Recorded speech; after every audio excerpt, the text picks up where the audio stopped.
This is Teachable Moments with April podcast, and you guessed it, I'm your host, April. If you're a returning listener and a part of the Teachable Moments with April podcast family, welcome back. For those who are checking me out for the first time, well, hello and welcome. To everyone listening, look for the teachable moments that are all around us. Enjoy and be encouraged.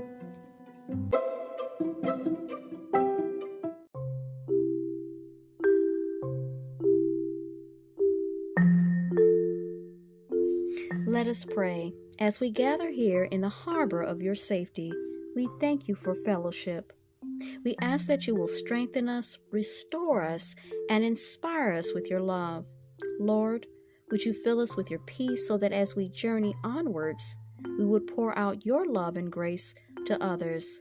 We ask that our souls would catch the wind of your spirit so that we would take your promises to all the earth. In your Son, Jesus Christ's name. This particular prayer is courtesy of Lord's Prayer, words.com. Last week on Teachable Moments with April podcast Bible study,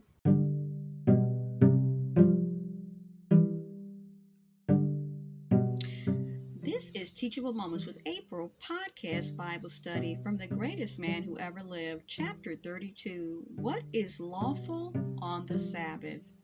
Now, it is on another Sabbath that Jesus visits a synagogue near the Sea of Galilee. Present is a man with a withered right hand. Now, the scribes and the Pharisees are watching closely to see whether Jesus will heal him. And finally, they ask this: is it lawful to cure on the Sabbath? Now, the Jewish religious leaders believe that healing is lawful on the Sabbath only if life is in danger. They teach, for example, that on the Sabbath it is unlawful to set a bone or bandage a sprain. So the scribes and the Pharisees are questioning Jesus in an effort to get an accusation against him. Jesus, however, knows their reasonings. At the same time, he realized they have adopted an extreme, unscriptural view as to what constitutes a violation of the Sabbath day requirement prohibiting work. Thus, Jesus sets the stage for a dramatic confrontation by telling the man with the withered hand, "Get up and come to the center."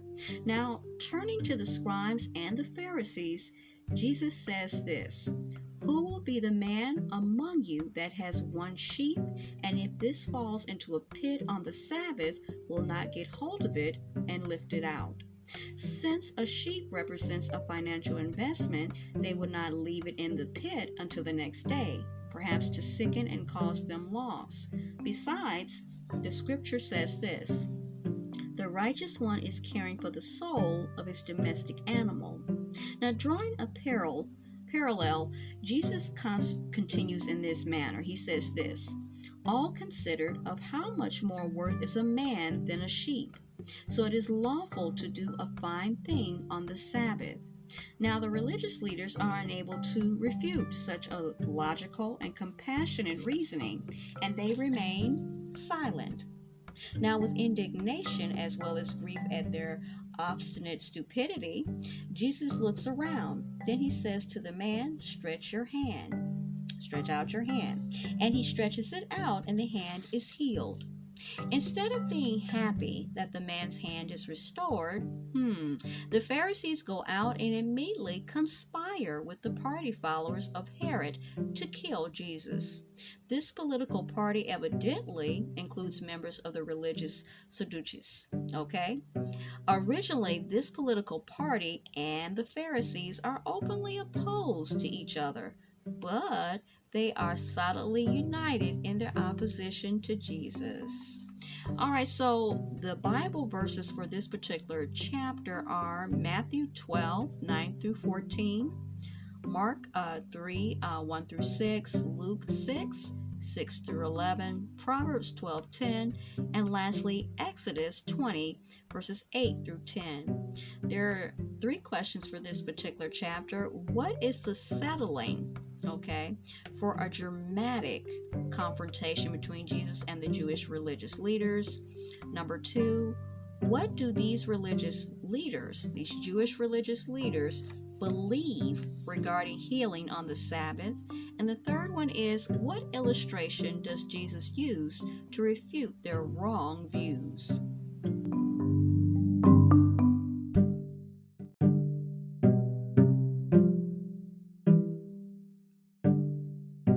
This is Teachable Moments with April podcast Bible study for the greatest man who ever lived, chapter 32, what is lawful on the Sabbath.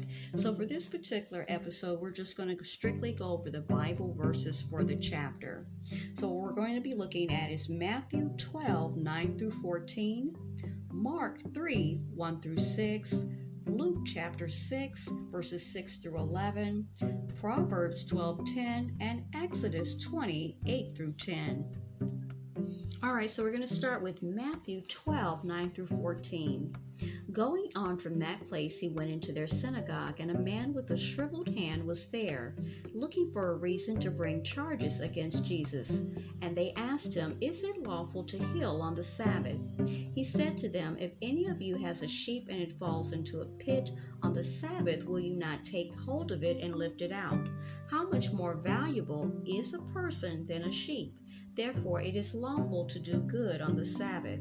Then he said to the man, "Stretch out your hand." So he stretched it out and was completely restored, just as sound as the other. But the Pharisees went out and plotted how they might kill Jesus. Mark 3, 1 through 6. Another time Jesus went into the synagogue, and a man with a shriveled hand was there. Some of them were looking for a reason to accuse Jesus, so they watched him closely to see if he would heal him on the Sabbath. Jesus said to the man with the shriveled hand, "Stand up in front of everyone." Then Jesus asked them, "Which is lawful on the Sabbath, to do good or to do evil, to save a life or to kill?" But they remained silent. He looked around at them in anger and deeply distressed at their stubborn hearts, and said to the man, "Stretch out your hand." And he stretched it out, and his hand was completely restored.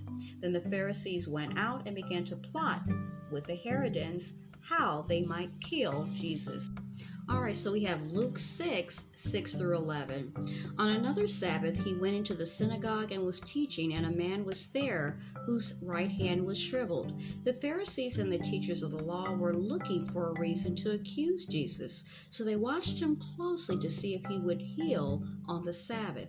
But Jesus knew, what they were thinking, and said to the man with the shriveled hand, "Get up and stand in front of everyone." So he got up and stood there. Then Jesus said to them, "I ask you, which is lawful on the Sabbath, to do good or to do evil, to save life or to destroy it?" And he looked around at them, and then he said to the man, "Stretch out your hand." He did so, and his hand was completely restored. But the Pharisees and the teachers of the law were furious and began to discuss with one another what they might actually do to Jesus. All right, so Proverbs 12:10. The righteous care for the needs of their animals, but the kindest acts of the wicked are cruel. And our last Bible reading is Exodus 20:8 through 10. "Remember the Sabbath day by keeping it holy. 6 days you shall labor and do all your work. But the seventh day is a Sabbath to the Lord your God. On it you shall not do any work, neither you nor your son or daughter, nor your male or female servant, nor your animals, nor any foreigner residing in your towns." New on Teachable Moments with April podcast Bible study.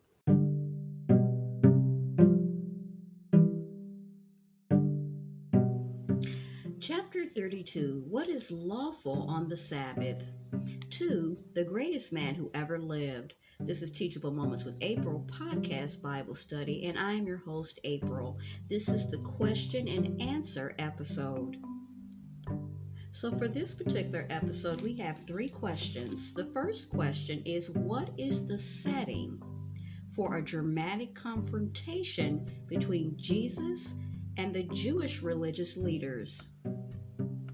Okay, so we see at Matthew chapter 12, verses 9 through 14, that the actual setting for this dramatic confrontation between Jesus and the very prominent Jewish religious leaders of that area and that time is on the Sabbath again, and Jesus is visiting a synagogue near the Sea of Galilee, in which Jesus actually encounters a man with a withered right hand, and the scribes and the Pharisees have been watching him all along, so they all are kind of leaning in and watching closely to see if Jesus will actually heal him. Now, we already know from past experiences, and past Sabbaths, that in fact he is going to heal him, so that's basically what happens. Now, this leads us to question number 2. What do these particular religious Jewish leaders believe regarding healing on the Sabbath? Now, if it has anything to do with Jesus, and it has to do with the Sabbath, they've got something to say, and it's not anything nice. It's actually very negative. So we turn our attention, to some of the things that they are teaching. So these Jewish leaders, religious leaders, believe that healing is lawful on the Sabbath only if the person's life is considered to be in danger. Now, they also teach, for example, that on the Sabbath it is unlawful to set a bone, or to bandage a sprain. So this is allegedly why they are watching him so hard and so closely, Jesus, when this particular man enters into the picture or into the synagogue, who actually just has a deformed, withered right hand, and even question him. And we see that at Matthew 12:10. This leads us to the final question for this particular chapter, number 3. Now, what illustration does Jesus use to refute their wrong views? So we already know, before we get into the question, that every time Jesus sticks with Scripture. He doesn't go with his own interpretation, his own thoughts, his own opinions. He always does his Father's will. He follows the Scripture and the law to the T. So at Matthew 12, verses 11 and 12, we see that Jesus uses the illustration about saving a sheep, who has fallen into a pit. He says, "Who will be the man among you that has one sheep, and if this falls into a pit on the Sabbath, will not get hold of it and lift it out?" Now, a sheep represents a financial investment, and Jesus knows, he knows with a certainty they will not leave it in the pit until the next day, perhaps to sicken and cause them loss. The sheep may die. So, in addition, there's also a biblical account that we look at Proverbs 12:10 that points out this: the righteous one is caring for the soul of his domestic animal. Then he takes it even further, drawing a parallel, and continues at Luke 6:9, saying this to them: "I ask you, men, is it lawful on the Sabbath to do good or to do injury, to save or to destroy a soul?" Of course, the religious leaders, whenever he does this, are unable to refute, because it's what? Logical and compassionate reasoning. And guess what? They remain silent.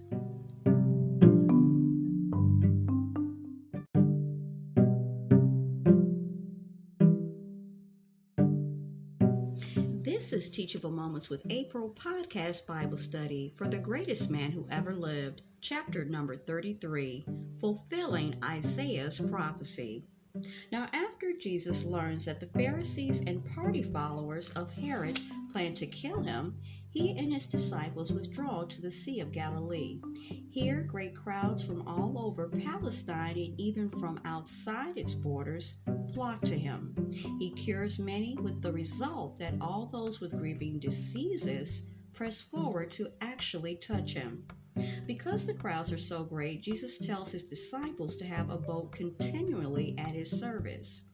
By pulling away from shore, he can keep the crowds from pressing in upon him. He can teach them from the boat or travel to another area along the shore to help the people there. Now, the disciple Matthew notes that Jesus' activity fulfills what was spoken through Isaiah the prophet. Then Matthew quotes the prophecy that Jesus fulfills. Look, my servant whom I choose, my beloved, whom my soul approved, I will put my spirit upon him, and what justice is he will make clear to the nations. He will not wrangle nor cry out loud, nor will anyone hear his voice in the broad ways. No bruised reed will be crushed, and no smoldering flaxen wick will he extinguish, until he sends out justice with success. Indeed, in his name, nations will hope.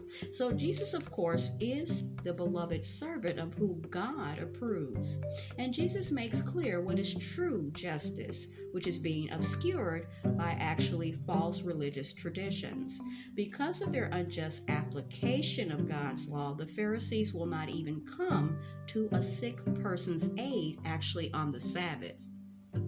Now, making clear that God's justice, Jesus relieves people of the burden of unjust traditions, and for this, the religious leaders try to kill him. What does it mean that he will not wrangle nor raise his voice so as to be heard in the broad ways? What does that mean? When curing people, Jesus strictly charges them not to make him manifest. He does not want to have noisy advertising of himself in the streets or to have distorted reports excitedly pass from mouth to mouth. Also, Jesus carries his comforting message to persons who are figuratively like a bruised reed, bent over and knocked underfoot. They are like a smoldering flaxen wick whose last spark of life has nearly been smothered. So Jesus does not crush the bruised reed or quench the flickering, smoking flax, but with tenderness and much love, he skillfully lifts up the meek. Truly, Jesus is the one in whom the nations can hope.